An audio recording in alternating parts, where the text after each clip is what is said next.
Señor Jesús, te entregamos, Señor, el compartir tu palabra, el sermón.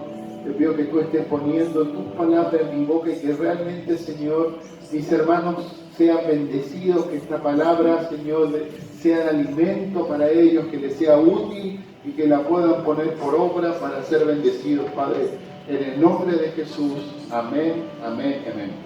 ¿Pueden sentarse? Le comento un poquito. Mañana, por ejemplo, la idea es que tenemos clase IET y vamos a tener la última clase, y la última clase que damos del libro de Hechos.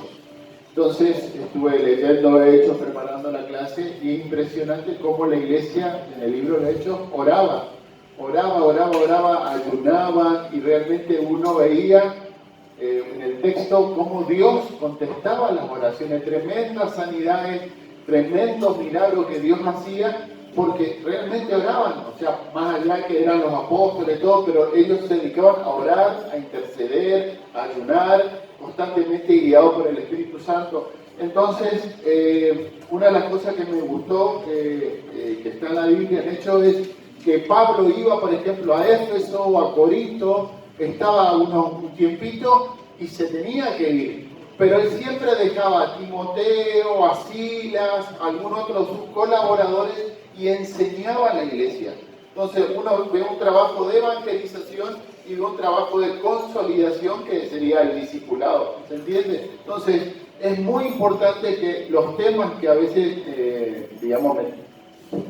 creo que Dios me empuja a que toque, yo creo que son necesarios, por eso que los grabo, porque es como que la gente está acostumbrada, bendición, bendición, bendición, pero necesitas también la otra parte, la responsabilidad y las cosas que te atañen como cristiano. Entonces, no es que Pablo solamente predicaba y se pasaba predicando salvación, también enseñaba el resto de las cosas, de todo lo que tenía que ver a la vida de los cristianos. Amén. Entonces, un tema que es importante, que ustedes tal vez ya lo sepan, pero sería bueno refrescar un poquito, y tengo muchísimos versículos, pero les voy a dar algunos ejemplos cuán importante es la oración. A veces uno toma un sentido religioso, pero la oración en sí no es un tema religioso, es simplemente hablar con Dios. A veces uno está apretado, uno está necesitado y uno ahí se acuerda de Dios, pero nosotros tenemos el privilegio, la honra de poder acercarnos a Dios todos los días, todas las veces que necesitamos, y a veces cuando no necesitamos, Dios está esperando que nosotros nos acerquemos. Entonces, si ustedes miran rapidísimo, vamos a ver, en Génesis, no hace falta que lean todo, pero para que ustedes se ubican nomás, en el capítulo 1, capítulo 2 está la creación, y hoy usted si mira, se va a dar cuenta, bueno, ya habrá leído, que Adán no oraba, como nosotros entendemos la oración. Adán no oraba, conversaba con Dios.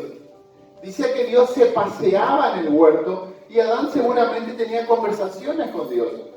O sea que, entre comillas, Adán oraba, pero no era la oración que nosotros pensamos. Él por ahí se sentaba, por ahí conversaba, ¿se entiende o no? Era un trato directo, lo veía a Dios cara a cara, Dios lo veía a ellos. Cuando lo crea Eva lo mismo. Eva se acercaba a Dios como algo normal y dice que ellos estaban desnudos y no se hacía problema porque no había pecado, ¿se entiende? No había vergüenza, no había nada que esconder porque estaban limpios. ¿Cuándo fue el problema? En el capítulo 3, cuando metieron la pata y pecaron. Ahí se cortó, digamos, esa conversación que ellos tenían con Dios. Capítulo 3. El tema es que Dios se va al huerto, empieza a caminar y dice, ¿dónde estás?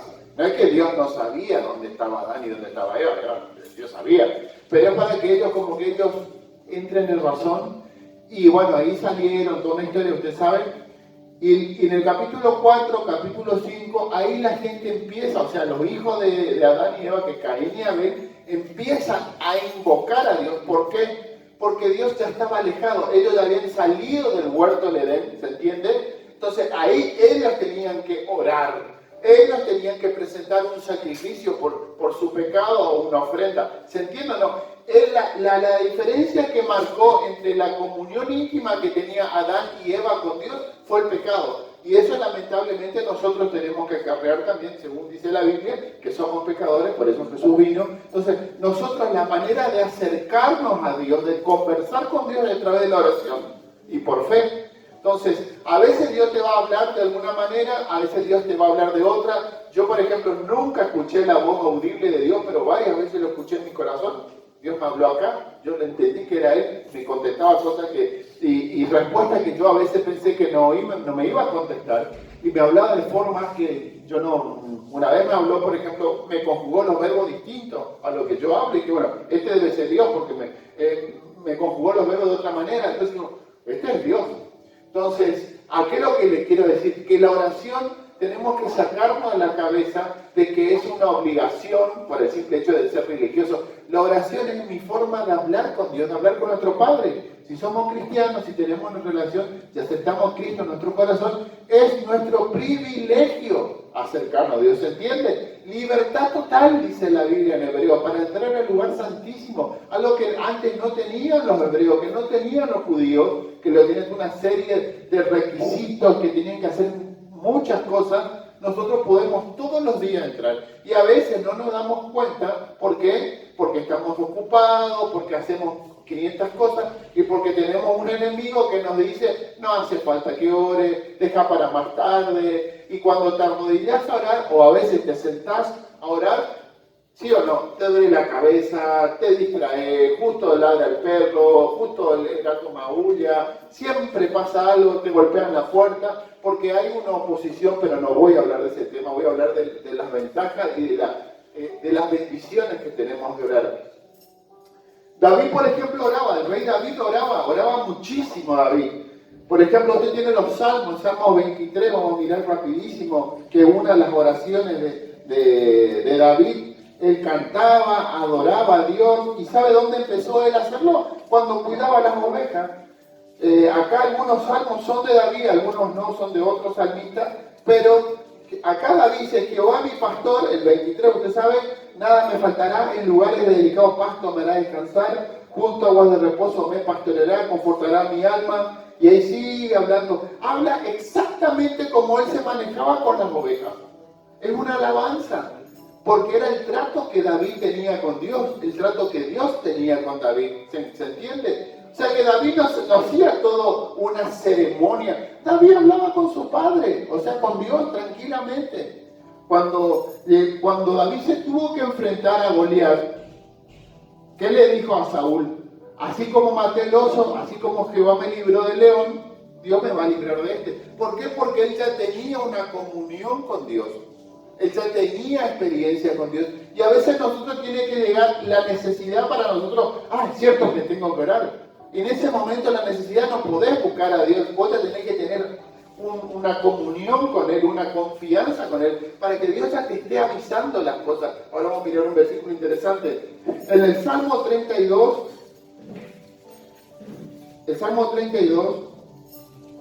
es cuando David peca y habla de la dicha del perdón. Dice: mientras callé se envejecieron mis huesos, en mi gemir todo el día, porque de día y de noche se agravó sobre mí tu mano y se volvió mi verdor en sequedades de verano. Mi pecado te declaré, no encubrí mi iniquidad. Y sigue hablando. Y por esto orará a ti todo santo en el tiempo en que pueda ser hallado, porque va a haber un tiempo que Dios no va a ser hallado. Eso también está en Isaías. Va a haber un tiempo que Dios no va a escuchar las oraciones, que cuando se termine el periodo de la gracia, ciertamente en la inundación de muchas aguas no llegarán estas a él. Tú eres mi refugio, me guardarás de la angustia, con cánticos de liberación me rodearás. Y miren lo que dice este versículo. Acá Dios le habla a David: te haré entender, te enseñaré el camino que debes andar, sobre ti fijaré mis ojos. No seáis como el caballo, como el mulo, sin entendimiento, que han de ser sujetados con cabestro y con freno, porque si no se acercan a ti. Dios le está diciendo: no seas como el resto, que necesitas el chicotazo, que necesitas el lazo, que necesitas el espuelazo o la pichana para orar. ¿Se entiende, no? Te haré entender, te voy a mostrar lo que tenés que hacer, el camino que vos tenés que seguir. A veces nosotros nos sentimos desorientados, no sabemos qué hacer. Hay decisiones que tenemos que tomar. Y para eso es la oración, para confesar nuestro pecado, pero para que también Dios nos guíe, para que Dios nos diga, mira, andate por acá o andate por allá. ¿Te conviene hacer este negocio? No, no te conviene hacer este negocio. Como vemos la historia de Abraham, de Isaac, de Jacob, que Dios le bendecía tremendamente en su economía, porque Dios le guiaba, porque Dios le prosperaba, porque Dios le decía, sembra acá, no siembre acá, porque la semilla que tiraba acá germinaba. O sea, Dios le enseñaba, Dios le hablaba. Y si usted mira, le pido que me acompañe este versículo, sí. El 51, por ejemplo, también David confiesa su pecado después que pecó con Betsabé, pero quiero que miremos en 2 de Samuel 5, que cuando estuve en Buenos Aires haciendo el curso, le prediqué a mis compañeros esto, y es muy interesante, porque David en ese momento ya era rey, 2 de Samuel 5, y él ya tenía experiencia, ya había matado a Goliat, ya tenía la cancha, vamos a decir, él ya sabía lo que tenía que hacer y lo que no tenía que hacer. Pero resulta es que, a ver si no me equivoqué en anotar, 2 Samuel 5,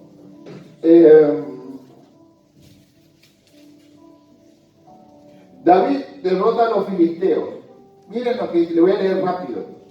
Oyendo, versículo 17, oyendo a los filisteos que David había sido ungido como rey sobre Israel, subieron todos los filisteos para buscar a David. Cuando David lo oyó, descendió a la fortaleza. Y vinieron los filisteos y se extendieron en el valle de Refaim. Entonces, ¿qué hizo David? Oró. Consultó David a Jehová diciendo, iré contra los filisteos. No es que dijo, me mando. Dijo, iré contra los filisteos, los entregarás en mi mano. Y Jehová respondió a David, ve, porque ciertamente entregaré los filisteos en tu mano. Y vino David a Baal Perasim, y él los venció David, y los quebrantó Jehová, enemigos delante de mí, como corriente impetuosa. Por eso le llamó el nombre de aquel lugar Baal Perasim, que significa el Señor quebranta. Pero mire una cosa, dejaron allí sus ídolos, y David y su hombre los quemaron. ¿Y qué hicieron los filisteos? Volvieron a venir y se extendieron en el valle de Refaim. Volvieron los mismos enemigos y volvieron en el mismo valle. A veces pero otra vez viene el mismo problema, otra vez viene la misma dificultad. Y bueno, los voy a hacer pomada como la vez pasada. ¿Habrá pensado David? No. Dice que David consultó a Jehová de nuevo y él le respondió. ¿Y qué le dijo Dios? No subas, sino rodéalos, y detrás de ellos enfrente las balsameras, que era un arbusto. Cuando oigas el ruido de la marcha con las copas de las balsameras, entonces te moverás. Hasta le decía exacto el momento donde David se tenía que mover, porque Jehová saldrá delante de ti al ir al campamento de los filisteos. Y David lo hizo así como Jehová se lo había mandado, e hirió a los filisteos desde Geba hasta Geser. En una palabra, los filisteos vinieron cuando se enteraron que David había sido ungido rey. Se enojó Satanás y mandó, digamos, su hijo a hacer este problema. Ahora, ¿qué hizo David? Consultó. Él ya tenía experiencia, ya sabía, ya era rey, ya tenía el ejército a su disposición, los valientes de David, él ya estaba. Pero David igual consultó a Dios. Y Dios le dijo, hacé esto. Listo, le despacharon a todos, dejaron los ídolos, se fueron. Al rato volvieron los mismos enemigos, al mismo valle. Y si yo digo, pero otra vez la misma situación, otra vez genial, voy a hacer lo mismo. No, ¿qué hizo David? Volvió a orar. Y Dios le cambió totalmente la estrategia. Le dijo, andate por este otro lado y espera que yo me mueva. ¿Se entiende? Por eso es importante orar. Si usted quiere la victoria en cada circunstancia que usted le toque pasar, póngale lo que usted quiera. Aunque usted piense que es el mismo problema, Dios le va a dar otra estrategia. A veces hay muchas iglesias que quieren aplacar, que quieren hacer utilizar el mismo sistema que se ocupa, por ejemplo, en el Chaco, en Buenos Aires. y no funciona, porque Dios tiene otra estrategia. Una vez le dijo un pastor, porque en el Chaco, porque no, acá no va a funcionar, porque acá Dios quiere que vos le consultes, le dije al pastor. Entonces tengo confianza en un hombre que conozco hace mucho. Hermano, vos tenés que orar y tenés que decirle a Dios que Él te muestre, porque Él anda buscando que los otros pastores le den la unción, y no es así, no funciona así. David no dijo, ay, tocame con la varita mágica y me vas a dar la victoria. No, él buscó a Dios. Pero si no oramos, si no buscamos a Dios, no usamos esa herramienta, ese privilegio de consultar a Dios, y no vamos a veces tener la victoria que nosotros esperamos. ¿Se entiende? Entonces, esa es una de las cosas que me gustó y que le compartí a mi hermano allá en Buenos Aires cuando estábamos estudiando, que a veces como pastores o como cristianos de edad, ya de 3, 4 años o más, dice, no, yo ya sé esta situación, yo ya sé como Maradona, la hago de taquito, y te va mal, hermano o hermana, porque te confiaste. Es más fácil, en cierta manera, es más económico que te acerques a Dios y le preguntes, Señor, ¿le ataco de esta forma o le ataco de otra? ¿Se entiende? Y Dios te va a guiar. Me encanta este versículo, porque a veces nosotros estamos tan confiados, no, ya sé, ya zafé de esta situación, ya la conquisté, ya tuve victoria, y Dios te quiere otra manera de darte las cosas, y es interesante que nosotros estemos pendientes de eso. Otro personaje bíblico, Daniel. Daniel, si usted mira en el libro de Daniel era uno de los uno de los capos ahí del reino de Persia, después de Babilonia. Vendría a ser como el primer ministro, vamos a decir, uno el jefe de gabinete, una cosa así. No, estaba el rey y eran tres, y él era uno de los 3, y el resto venía debajo de él. Y Daniel oraba. Si usted mira el libro de Daniel, Daniel oraba todos los días, a la mañana, al mediodía y a la tarde, conforme a los horarios de los judíos. Abría la ventana, mira usted el libro de Daniel, en su casa lea, pues si no te va a hacer mucho para leer. Y Daniel oraba todos los días. Y los enemigos que hicieron, este tipo es sabio, este tipo es vivo, este tipo es despierto, él maneja todo el gobierno porque él consulta a su Dios. Vamos a impedirle que ore. Y el rey emitió, le convencieron al rey para que emita una orden que nadie pida en un mes peticiones a ningún Dios, solamente al rey. ¿Qué hizo Daniel? De costumbre, iba y se arrodillaba y oraba. Mire usted en su casa eso. Hasta que le encontraron y ahí lo tiraban en el foso de los leones. Ahora, ¿qué pasó en el foso de los leones? Yo creo que Daniel, siguió orando. Ahora sí vamos a mirar el libro de Daniel y vamos a ver qué pasa. Vamos a mirar Daniel. Acompáñenme, por favor. Porque no, quiero que miremos lo que el rey le dijo a Daniel.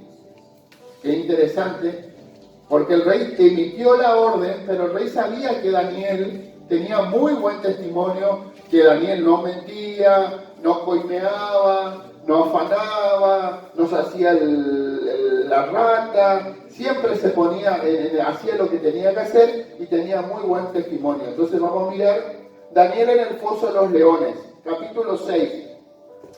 Cuando el rey emite la orden, en el versículo 18, el rey se va a su palacio. Cuando lo tiran a Daniel en el pozo, dice que el rey se fue a su palacio, se acostó ayuno, instrumentos de música fueron traídos a él y él se le fue el sueño. El rey, pues, en el versículo 19, se levantó muy de mañana, a la madrugada, y se fue apresuradamente al foso de los leones. ¿Qué rey va a hacer eso? Acercándose al foso, llamó a voces a Daniel con voz triste y dijo: Daniel, siervo del Dios viviente. Miren cómo lo llama Daniel. Siervo del Dios viviente, el Dios tuyo, a quien tú continuamente sirves, ¿te ha podido librar de los leones? Entonces Daniel respondió: oh rey, vive para siempre. Mi Dios envió su ángel, el cual cerró la boca de los leones para que no me hiciesen daño, porque ante él fui hallado inocente y aún delante de ti, oh rey, y yo no he hecho nada malo. Entonces se alegró el rey en gran manera a causa de él, y mandó a sacar a Daniel del foso, y Daniel fue sacado del foso, y ninguna lesión salió en él, porque había confiado en su Dios y oraba. Y dio el orden el rey, y fueron traídos aquellos hombres que habían acusado a Daniel, y fueron echados en el foso de los leones, y ellos, sus hijos, sus mujeres, y aún no habían llegado al fondo del foso, cuando los leones se apoderaron de ellos y quebrantaron todos sus huesos.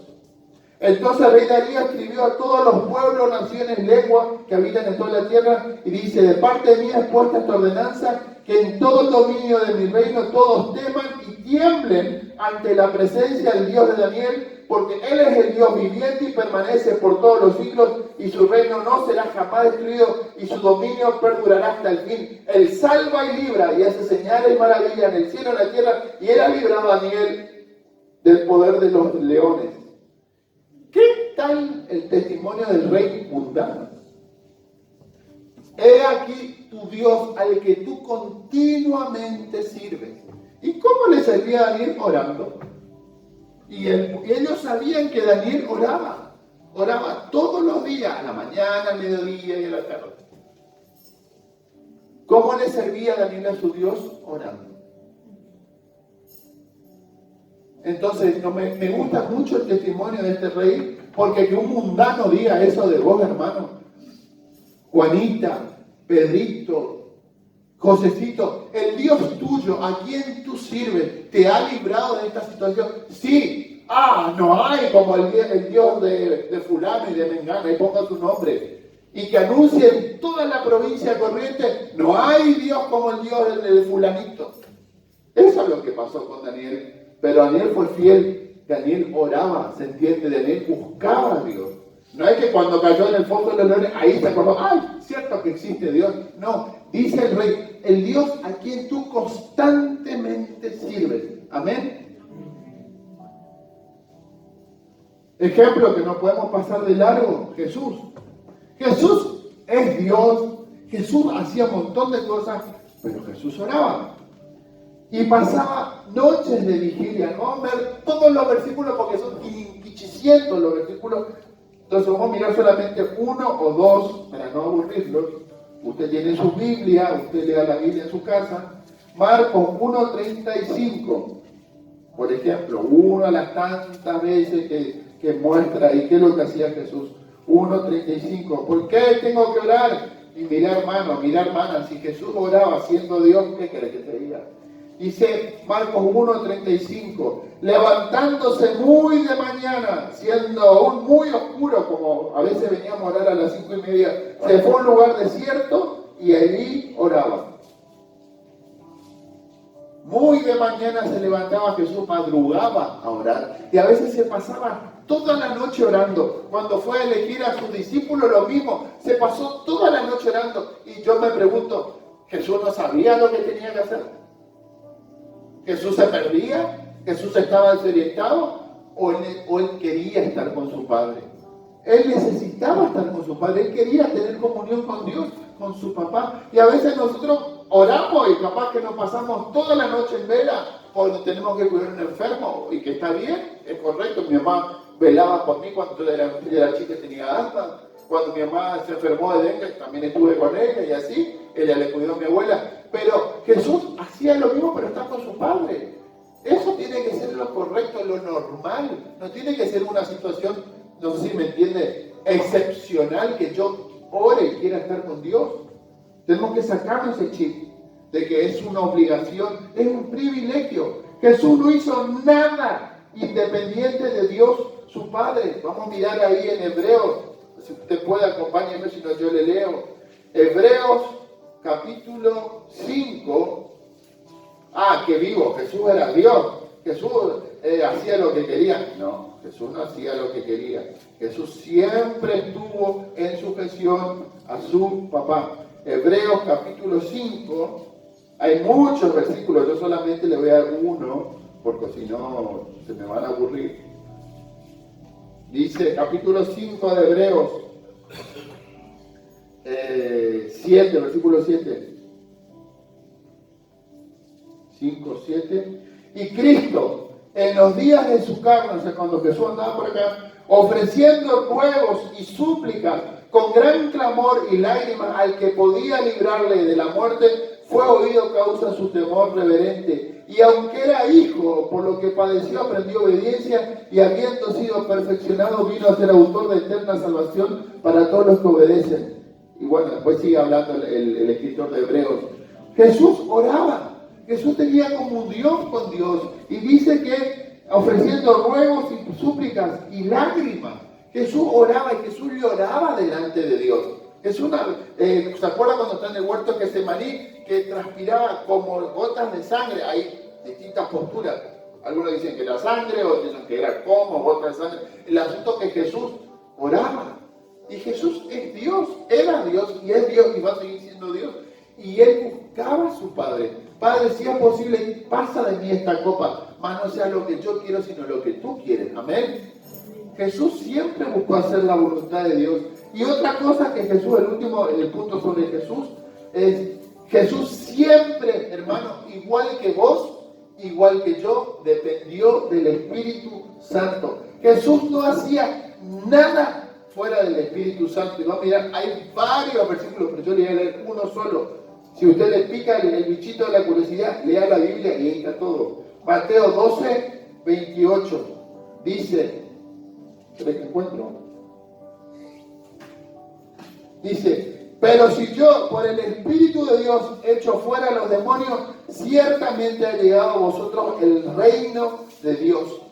Ciertamente por el Espíritu de Dios echo fuera a los demonios, dice Jesús. Jesús no echaba demonios por la autoridad de hijo, Jesús echaba demonios por el Espíritu Santo que estaba en él.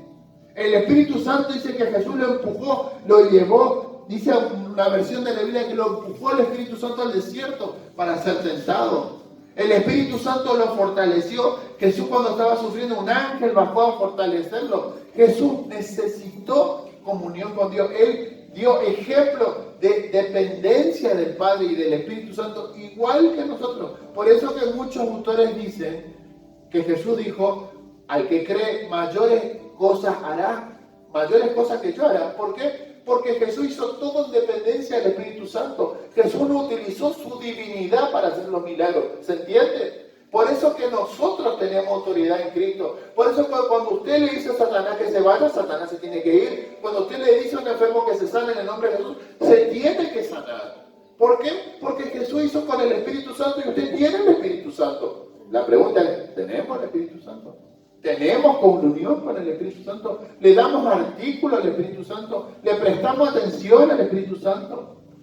Me gusta una palabra en inglés que se dice pay attention. En inglés no se dice prestar atención. En inglés se dice pagar atención. ¿Pagamos la atención que merece el Espíritu Santo? Nosotros decimos prestamos atención, que vamos y le sacamos. Pero en inglés se dice, los yankees dicen pagar atención. Es una honra. ¿Realmente le honro al Espíritu Santo, que es Dios que está conmigo, o lo dejo que ande por ahí? No, el Espíritu Santo es una palomita. No, hermano, el Espíritu Santo es Dios. A veces nosotros pecamos porque no le damos la importancia. Y el Espíritu Santo nos ayuda a orar, dice Romanos capítulo 8. Ayuda con gemido indecible que el Padre conoce. A veces nosotros ni sabemos cómo orar. Usted dígale, Espíritu Santo, la verdad que no sé cómo orar, la verdad que estoy re perdido, estoy re perdida. Ayúdame a orar. Y el Espíritu Santo te va a guiar. El Espíritu Santo te va a hacer recordar la gente que tenés que orar, te va a hacer recordar situaciones. Yo estoy orando por liberaciones, cosas en mi vida, que son cosas que no están funcionando. Digo, Espíritu Santo, mostrame, Dios, mostrame. Dame arrepentimiento si hay algo que yo tengo que arrepentirme. Dame arrepentimiento si hay algo que yo tenga que perdonar. Ayúdame a perdonar si hay algo que yo tenga que pedir perdón. Ayúdame a pedir perdón. Porque a veces uno se olvida, uno pasa el tiempo, uno dice cosas, lastima a la gente, o hay cosas viejas que uno no sabe, y uno a veces dice, yo no sé, pero para eso está el Espíritu Santo, que el Espíritu Santo es el paracleto, amén, el ayudador. El Espíritu Santo te va a decir, mira, es por acá, es por allá. El Espíritu Santo, como dice Dante Gebel, te va a decir, danger, cuidado, cuidado. No te vayas por este lado, no te metas en esa relación, no te metas en estas circunstancias, no hables con esa gente. Fijaos, es muy interesante y va a ser mucho más económico y mucho más bendecido que le prestemos atención al Espíritu Santo. Pablo, cuando leyendo el libro de Hechos, no está acá, cuando él va a Roma y Dios le habla y Pablo le dice al piloto de la nave del barco, no vamos a zarpar, porque era invierno, había en esa época las velas, ¿se acuerdan? 2000 años atrás. Porque nos va a ir mal, porque Dios me dice que nos va a ir mal. Y los otros, no, nosotros tenemos la recancha, dice que el centurión le hace caso al piloto, al capitán de la nave, y se mandaron, y fue el naufragio. ¿Y qué hizo Pablo? Oró. Y me gusta esa parte que está ahí en el libro de texto, que a razón de que Pablo oró, todo el barco fue salvo. Porque Dios dijo, el ángel, Dios le mandó un ángel y dice, Dios te concedió a todos los que están acá. ¿Pero qué hizo Pablo? No, mientras que yo me sale está todo bien. No, él oró. Y todo el barco se salvó. El barco no se salvó, o sea, la gente. Pero la importancia de que él oró, ¿se entiende? Él bendijo a todos los que estaban alrededor porque él era el Hijo de Dios que estaba orando, que estaba intercediendo. Y otra cosa importante, y vamos a ir ya cerrando, Jesús enseñó a orar. Como el Padre Nuestro, lo mejor por el final. Pero Jesús enseñó a orar, el Padre Nuestro, vamos a leer al final. Otra cosa que dijo Jesús es ser insistente como la viuda en Lucas 18. ¿Se acuerda? Que la viuda va a hablar con el juez y iba y le golpea. Yo sé que usted conoce esa parte, o creería que conocen. Y tanto es que el juez, vamos a leer rapidísimo, Lucas 18, dice, miren lo que dice el juez. Vamos a mirar porque es interesante. Jesús dice, Lucas 18, vamos a buscar. Parábola de la viuda del juez injusto. Había una ciudad, un juez que ni temía a Dios, ni respetaba al hombre. Habla sobre la necesidad de Jesús de una parábola de orar siempre y no desmayar. Había también en aquella ciudad una viuda a la cual venía él diciendo, hazme justicia, me avisario. Y él no quiso por algún tiempo, pero después de esto dijo dentro de sí, aunque ni temo a Dios, ni tengo respeto a hombres, sin embargo, porque esta viuda me molesta, le haré justicia. O sea, le rompió tanto la paciencia. Dice, no sea que viniendo de continuo me agote la paciencia. Y dijo el Señor, oíd lo que dijo el juez injusto. Y eso es para nosotros. ¿Acaso Dios no hará justicia a su escogido que claman a él día y noche? ¿Se tardará en responderles? Os digo que pronto les hará justicia, pero cuando él venga, el Hijo del Hombre, ¿hallará fe en la tierra? Es el ejemplo que da Jesús. Fíjense, toma el ejemplo de un mundano, de un hijo de Satanás, que de los hijos de Satanás, si le insistís, puede ser que te contesten. Pero Dios que está en el cielo, que es tu Padre, ¿cómo no te va a contestar? Pero tenés que insistir. Parece que a Dios le gusta que le insistan. Y el padre de familia, ahí en Lucas, el otro pasaje que os quiero compartir, después leemos el Padre Nuestro. Lucas, ahí al ladito nomás, Lucas 11, dice 11:5, es otra parábola, dice Jesús y la oración. Jesús varias veces le enseñó a orar.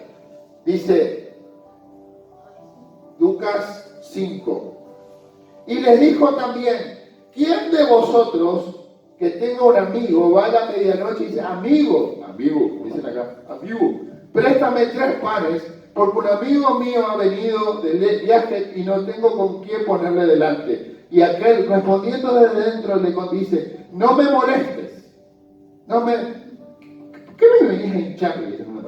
La puerta está cerrada y mis niños están conmigo en la cama y no puedo levantarme, estamos mirando la tele y dártelo. Os digo que aunque no se levante a dárselo por ser su amigo, su compinche, su conocido, sin embargo, por su importunidad, ¿qué significa? Por su insistencia, porque no es el horario, porque me viene a molestar, se levantará y le dará todo lo que necesite. Y ahí Jesús nos dice, yo os digo, pedid, Jesús dice, yo os digo, pedid y se os dará, buscad y hallaréis, llamad y se os abrirá. Porque todo aquel que pide recibe, y el que busca halla, y el que llama se le abrirá. ¿Qué padre de vosotros, si su hijo le pide pan, le dará una piedra? ¿O si pescado, en lugar de pescado, una serpiente? ¿O si le pide un huevo, le dará un escorpión? Si pues vosotros, siendo malos, sabéis dar dádivas a vuestros hijos, o sea, cosas buenas, regalos, cuánto más vuestro Padre Celestial dará el Espíritu Santo a los que se lo pidan. O sea, este hombre estaba mirando Netflix. Yo no tengo Netflix, pero por decir. Estaba mirando, qué sé yo, no sé, la novela, la película que usted más quiera. Y van, ¿tenés un chipá para convidarme? Pan duro, ¿eh? ¡Oh! ¡Que rompe! Justo. Amigo, pasame con pan, amigo. ¡Oh! Y uno se levanta porque uno sabe que te va a seguir hasta que ya te cortó, digamos, la inspiración. Yo miro por la PC nomás, no. Hay cable en casa, pero no tenemos Netflix. ¿Cómo no tenés Netflix? Una vez estaban mis tías en mi casa y vienen mis primas. ¡Ay, cómo no tenés Netflix! Sí, obligación de que tengas Netflix. Bueno, pero yo miro por internet. Entonces, por eso le contestó. Por la insistencia y por el horario. Diciendo, rompe paciencia. ¡Qué bárbaro! Por la importunidad. O sea, ¿se entiende lo que Jesús quiere decir? El juez injusto le contesta a la mujer viuda que necesitaba para que no se le termine la paciencia. Le rompe nomás, vamos a decir. Y también es exactamente lo mismo de rompe paciencia. Y Dios no es así. Dios no te contesta por eso. Dios te contesta porque te ama. Pero Dios quiere que le busque. El domingo pasado compartí esa palabra. Dios, parte de esa palabra. Dios quiere que le busques. Dios no se revela todo el tiempo. Dios no es nuestro sirviente. Dios no es como ese, nosotros tocamos la campanita y viene la mucama, como usted ve en la... Dios no es así. Dios es Señor, Dios es tu Padre y es el Dios creador del cielo y de la tierra. Y Él quiere que vos estés con Él. Porque uno de los problemas que nosotros tenemos, aparte de la falta de fe y aparte de la falta de perseverancia y todo, es que somos egoístas y solamente nos acordamos de Dios cuando necesitamos. Cuando nos aprieta el zapato, porque el día de la madre, ahí me acuerdo un regalo y le doy a mi mamá, y después el resto del año, si te vistas ni me acuerdo, ¿sí o no? O mucha gente, ahora que mi mamá no está más, que está en el cementerio, me acuerdo de la vieja, ¿y le abrazaste a tu vieja cuando estuvo viva? No. ¿Le abrazaste, le diste un beso a tu mamá cuando estuvo viva? No. Si hoy está viva, abrazale, a besarle, porque mañana no sabes. ¿Se entiende? Y Dios es así, Dios quiere tener comunión con nosotros. Por eso empecé desde el principio, desde Génesis. No empecé de atrás, empecé de adelante. Adán tenía comunión con Dios. Dios caminaba con él. Capaz, yo no dice la Biblia, pero capaz que se sentaban y hablaban de la vida. Che, Adán, ¿cómo se llama este animal? Caballo. Listo, me parece bien. Adán, ¿cómo se llama? Y cebra, muy bien. Adán, ¿cómo se llama? Mono, muy bien. ¿Y cómo se llama? No sé, monita, muy bien. Y ahí Adán empezó a pensar y dice, che, el mono con la mona, el caballo con la yegua, y yo, Señor, y Dios me dijo así, la verdad que necesitas. Y le dio lo que necesitaba, ¿se entiende?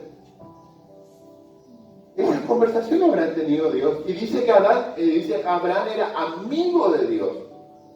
¿Se entiende o no? Abraham, el padre de la fe, conversaba con Dios. Y Dios dice que bajó un día y fue a comer con él. Y sale, y Abraham se dio cuenta, no vamos a mirar ese versículo, mire usted ahí en Génesis. Abraham se da cuenta, dice, ahí viene Dios en forma de ángel. Dice que es una teofanía. Teológicamente se supone que es Cristo. Eso es una de las posturas. Entonces, ¿qué hace Abraham? Le preparó un cabrito. Y ahí Dios le dice, de acá a un año, Sara va a tener un hijo. Y Sara ahí se rió. Por eso viene el nombre Isaac, risa. ¿Se acuerda esa parte? Si no leyó, te estoy contando. Pero ¿qué hizo? Se sentó y tuvo comunión con Dios. A comer. Y Jesús dice exactamente lo mismo. ¿Cuánto he deseado comer con vosotros esta cena, la cena de la Pascua? Y no beberé más de este vino hasta el vino nuevo en el cielo. Y en Apocalipsis, que la vez pasada, hace parte del fin de semana, hablamos sobre Apocalipsis. Ahí está la cena del Cordero. que nosotros lo que hacemos en la Santa Cena es recordando el sacrificio de Jesús y pensando en el futuro. Comunión. ¿Por qué Jesús hace una cena en el cielo para recibir a su iglesia, a su novia? Porque se quiere sentarse a tener comunión. Usted cuando se encuentra con un pariente que dice, vamos como un asado, ¿o no? O le ofrece un agua, una gaseosa, un chipá o lo que fuera. Jesús hace lo mismo, Dios hace lo mismo. Pasá, quedate parado y no, sentate, ponete cómodo, querés la chancleta, toma, sacate el zapato. ¿Se entiende o no? Dios necesita, no porque Dios necesite, pero Dios quiere, Dios necesita tener comunión con nosotros. Dios no necesita el hecho de necesitar, pero Él anhela, Dios nos busca. Y a veces Dios, yo escuché una predicación, que Dios a veces se esconde. ¿Por qué a veces nos cuesta tanto orar? Porque Dios hace esto, a ver qué hacemos. Y yo varias veces, y voy terminando en el nombre de Jesús, hay un perrito en mi casa, siempre cuento la historia, y me da mucha risa, porque él es medio cieguito, él ve apenas, ve alguna cosa. Y yo a veces me escondo, juego con él, le tiro la pelota y a veces me escondo. Y él me busca, hasta que me encuentra. Y a mí me da alegría, porque me anhela, porque me quiere. Y yo digo, y pensar que nosotros somos así. Queremos que nos tire Dios la bendición, pero no volvemos. Y no le buscamos. Queremos que nos tire la bendición. Gracias por todo, che. Después nos vemos acá un mes. Cuando necesito, se me va a terminar la plata, ahí tengo a pedir de vuelta. Y lo tratamos a Dios como un sirviente, como que si fuera nuestro mucamo. Y Dios no es nuestro sirviente. Dios es Dios. Y un día lo vamos a ver cara a cara y nos vamos a dar cuenta que es mucho más de lo que nosotros pensamos. Y hoy te da a nosotros cada día la oportunidad y el privilegio de acercarnos y estar con Él. Si vos querés que Dios te hable, acércate. Buscadme y viviréis, dice Dios. Todo aquel que se acerca y el que le busca es necesario que le crea, que le hay, dice la Biblia, que es galardonador, dice Hebreos capítulo 11, la fe, galardonador de los que le buscan. Dios tiene un galardón para darte. A los que le buscan, dice la Biblia, no al que cada muerte de obispo. ¿Se entiende o no? Para terminar, y ahora sí termina en el nombre de Jesús, vamos a leer la oración del Padre. Mateo 6, está bien Lucas, pero vamos a ir a Mateo, ¿no? Mateo 6, voy a leer, ustedes ya lo conocen seguramente. Mateo 6, 9. Vosotros pues, Jesús dice varias cosas, dice cuando no seas como los hipócritas que aman a hablar en el pie en la sinagoga, cuando tú ores, entra a tu aposento, al lugar secreto, donde tu Padre en secreto te ve y te recompensa en público, y no uses vanas repeticiones, dice, no uses vanas repeticiones como los gentiles, que piensan que por su palabrería serán oídos, dice Jesús en el versículo 7. No hagáis semejante a ellos, porque vuestro Padre sabe de qué cosas tenéis necesidad, antes que vosotros le pidáis. Nosotros no tenemos que estar repitiendo como el loro. Señor te pido, Señor te pido, Señor te pido, Señor te pido. No necesitas, hermanos, repetir. Dios no es sordo. Tampoco es sordo para que le gritemos, Padre, ¡guau! Los gritos, porque Dios escucha bien. Dice, vosotros pues oraréis así, dice Jesús. Versículo 9. Padre nuestro que estás en los cielos, santificado sea tu nombre. Venga tu reino. Hágase tu voluntad como en el cielo, así también en la tierra. El pan nuestro de cada día, dánoslo hoy. Pero miren todo lo que pidió antes. Padre nuestro que estás en los cielos, santificado sea tu nombre. Venga tu reino. Hágase tu voluntad, así en el cielo como en la tierra. 3 cosas pidió antes que el pan nuestro de cada día. Y dice, perdona nuestras deudas como también nosotros perdonamos a nuestros deudores.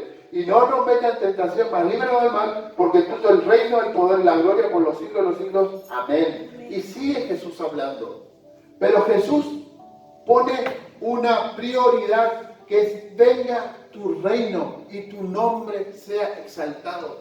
Esa es la prioridad que nosotros tenemos que tener. Y Jesús varias veces dice eso. Buscad primeramente el reino de los cielos y su justicia, y las demás cosas os serán añadidas. Y nosotros lo hacemos totalmente al revés. Acá Jesús me da la lista. Bueno, vos cuando ores tenés, este es el sermón. Vas a punto 1, 2, 3, 4, 5 hasta 6. Jesús me dice, orá así. ¿Y yo sabés lo que hago? ¿Hacemos? Lo hacemos así. Lo damos vuelta. No, vamos a empezar por atrás. Dame. Ay, cuando si me acuerdo que tu nombre sea glorificado y que tu reino crezca. Estoy totalmente dando vuelta a la lista, a las prioridades de Dios, porque pienso que Dios está para servirme. Y Dios no está para servirme, Dios está para bendecirme, pero Él es Señor. Y es galardonador de los que le buscan. Y Jesús dijo, buscad primero el reino de Dios y su justicia. Amén. Lo primero, si usted quiere que sus oraciones sean contestadas, hermano, hermana, pida que el nombre de Dios sea glorificado y que se haga la voluntad de su Padre. Esa es la prioridad. Y él después pida todo lo que quiera. Y usted va a ver que sus oraciones van a cambiar y Dios va a contestar sus oraciones. Porque Él va, tal vez Dios diga, por fin estás orando como yo te enseñé y no estás orando como vos se te canta. No estás pidiendo lo que a vos se te canta. Porque primera de Juan dice también que si todas cosas pedimos conforme a su voluntad, tenemos las peticiones que le pidamos. Y Santiago dice, ustedes piden mal para gastar en vuestros deseos, en los deseos de la carne. A veces nosotros pedimos cualquier cosa. Por eso que no tenemos la respuesta que queremos. Señor, hace años que te pido a la fulana, una vez le dije, 2 años oré por una chica una vez, no, para ir a otra iglesia, hasta que me cansé de la... ¿Y saben qué? Malgasté 2 años. Y no era la voluntad de Dios. Y me pasó otra vez lo mismo, Señor, te pido por fulano, Dice, y yo, no, quizás me equivoqué. Bueno, varias veces me equivoqué. Pero esa vez ya no oré. Dije, no, ¿para qué voy a orar? Le estoy siendo sincero, si Dios me va a decir que no. Y yo me mandé, y después me fue mal, fue alegrando como un pavo. Y ahí oré. ¿Y sabe qué Dios me contestó? Dios me habló, ¿por qué no oraste antes? Porque yo sabía que vos me ibas a decir que no. Bueno, ahora aguantate. Así me dijo, aguantate. Y me tuve que aguantar. Y lloré. ¿Se entiende, no? Yo no me acerqué a Dios porque yo sabía que Dios me iba a decir no. Porque yo no tenía buenas intenciones, yo no estaba del todo bien. Entonces, ¿para qué voy a orar? ¿Se entiende? A veces Dios te dice que no, a veces Dios te dice que sí. En Buenos Aires fue la última vez que me quise enganchar y una chica de la iglesia, nunca con mundana, y bueno, salimos a comer, que estaba otra persona aparte, y estábamos hablando, y de repente el Espíritu Santo me dice acá adentro, ella no es para vos. Y yo, no, pero está linda. Bueno, hasta ahora me arrepiento. ¿Se entiende, no? ¿Y quién te va a hablar? El Espíritu Santo. Y después me arrepentí, ¿por qué no le hice caso a Dios cuando me habló? No fue mi carne, porque mi carne me decía, está linda, mira, está linda. Y cristiana, va a la iglesia, estaba aparentemente chapa pintura espectacular. De motor estaba desastroso. Pero chapa pintura estaba bien. Uno mira lo de afuera, y dice, está linda, está linda. Amén, gloria a Dios, todo re cristiana, pero nada que ver. Y el Espíritu Santo que ve todas las cosas, no, esa no es para vos. No, Señor, si mirá, habla de vos, en el Facebook escribe de Jesús. Esto es un espectáculo. No es para vos. Y después no le cuento más, porque fue un desastre. Entonces, el Espíritu Santo nos va guiando. El Espíritu Santo dice, no es por acá, es por allá. No, Señor, yo voy por allá. Bueno, amén. Yo quiero, hermano, como dice Pablo a Timoteo, que seas prosperado en todo como prospera tu alma. Que el Señor te bendiga, que el Señor te dé el triple, el cuádruple lo que vos querés. Pero tenés que saber orar, tenés que saber pedir, tenés que ser sabio en tus oraciones. Y cuando Dios te habla, hermano y hermana, y te ayuda o te guía a tomar decisiones, tenés que tomar las decisiones que Dios te guía, que Dios te dice, porque si no, la bendición no la vas a tener o tenés el riesgo de perder las bendiciones. Lamentablemente es así. Entonces, es mucho más económico, es mucho más sabio, es mucho más prudente orar. Nos recontra conviene orar. Y termino con esto.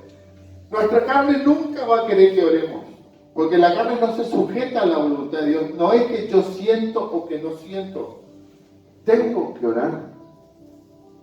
Me guste o no me guste. Ahora el problema es, uno de los problemas que después, el próximo domingo tal vez, o alguna fecha más, los problemas en la oración, pero uno de los problemas que yo ya toqué y no voy a tocar otro, es, tenemos que sacarnos el chip, hermano, de que es una obligación, no es una tortura. no es una carga. Orar es lo mejor que podemos hacer. Tener comunión con Dios es lo mejor que tenemos. No hay otra cosa mejor. Amén. Mi abuela, que falleció hace mucho, ella era de Itatí. Uno de los hermanos de mi abuela ayudó a construir la basílica y todo. Ella me decía, anda a rezar. Y que cuando ella era chica, la mamá de ella, mi bisabuela, le ponía porotos o maíz y se arrodillaba sobre los maíces. Y veía los curas, los que se flagelaban. Entonces nosotros venimos de esa herencia católica de que tenemos que ir a Itatí caminando, o tenemos que hacer un montón de cosas, o que la oración es una penitencia. Vamos al cura, o íbamos al cura, he pecado. 10 Padre Nuestro y 5 Ave María. Y si era más grave tu pecado, 20 Padre Nuestro y 15 Ave María. Entonces, ¿ese era el castigo o no? Esa es la penitencia. La penitencia era orar. ¿Sabe por qué? Porque Satanás te estaba metiendo en la cabeza que orar es un castigo. Y eso es una mentira del diablo. Orar no es un castigo, es lo mejor que puede hacer. Tiene que ser tu deleite. Miren los salmos, le invito a que lean los salmos. Cuando David está triste, cuando David está angustiado, David empieza a orar. Y el salmo empieza con mala onda, estoy hecho percha, no doy más, estoy destruido, mis enemigos me quieren cortar la cabeza, tengo hambre, tengo frío y no tengo un mate cocido. ¿Cómo sigue el salmo? Pero tú estás conmigo como poderoso gigante, tú levantas mi cabeza, tú. Y David te miraba allá arriba, porque oraba, hermano. Así que cuando usted esté bajoneado, ore. Cuando esté contento, ore. Cuando no tenga nada que decir, ore. Y va a tener bendiciones. Amén. Oramos. Vale. Señor Jesús, gracias por tu palabra, porque tú nos enseñaste a orar. Y yo te pido, Señor, como tu palabra dice en algunos de los profetas, derramaré sobre mi pueblo espíritu de oración y clamarán a mí y vendrán a mí. Yo te pido que tú derrames, Señor, sobre tus hijos espíritu y sobre mi vida, espíritu de oración. Ayúdanos, Señor, a quitar esa mentalidad que tenemos de que orar es una carga, que es un bajón, que es una tristeza, que es una disciplina, que es algo que me cuesta, que es algo que yo tengo que sacrificar. No, ayúdanos a entender que es un tiempo de inversión, de estar contigo, donde tú nos mimas, donde tú nos sanas, donde tú nos limpias, donde tú nos avisas las cosas y donde tú nos abrazas y podemos tener comunión e intimidad contigo, que es lo mejor que podemos hacer. Yo te pido, Padre, que mis hermanos y yo podamos aprender a deleitarnos en ti, que cada vez que nos pongamos a orar, a buscar tu rostro, a buscar tu presencia, podamos gozar tu presencia y sentir tu abrazo, sentir tu gozo, Espíritu Santo, sentir esa paz y recibir de ti lo que tú tienes para nosotros todos los días, Señor, no solamente los domingos en un culto, sino todos los días, Señor, ese de continuo un alimento en tu presencia, Señor. Tú aderezas mesas delante de tus hijos. Gracias, Señor, y ahora ayúdanos, Señora, una vez más a alabarte, glorificarte con una canción. Y vamos a pasar lo que tenemos 10 ofrendas y lo damos para el Señor. Amén.